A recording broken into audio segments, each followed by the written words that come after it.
And joining us now, as always, Dr. Stephen Caliendo, Professor of Political Science at North Central College in Naperville. Good morning. Good morning. Again. Always good to have you here. People who are waking up this morning, if they didn't get a chance to see it, what's the big takeaway?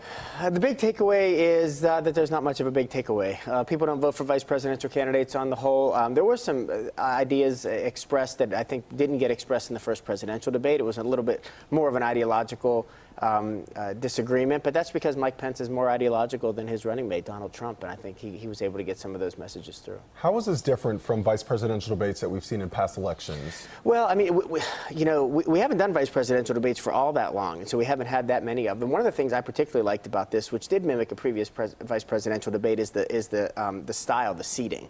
And we're not going to have a presidential debate this year, I don't believe, where they're going to be seated, and I like that. I think it's a different kind of thing. If I'm going to insult you, Lionel, when I'm sitting, well, I'm just wondering if I'm sitting right beside you, it's a little tougher to say something than if I'm standing at a podium. And I think we want to see these candidates in different kind of settings. And so I really like that. Everybody doesn't, but I really like the seating style. I think that's a good way to go. Speaking of the style, what will you be looking for in the town hall presidential debate that's coming up next? The most important thing to look for there is how Donald Trump interacts with voters, particularly if a voter asks a question that is challenging to him. If a voter stands up and says, "Why didn't you release your tax returns? How come we don't know this about you?"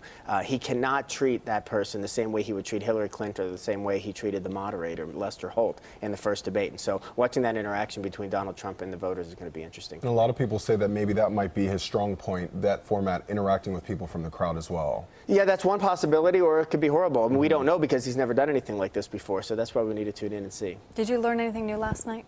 I didn't learn anything particularly new. I mean, I liked that the questions were meaningful. I think the moderator did a fine job in that respect. I mean, they were good questions. Some argued that she should have been more assertive. But if we've learned anything over the first two debates, we learned that the literature and communication has been accurate and that men tend to talk over women in professional situations, and we've seen it now twice. Yeah, they were talking over each other and her lips yesterday. Yeah. All right. Thank you so much for joining us. We will have you back breaking down the presidential debate as well. I'll look forward to that.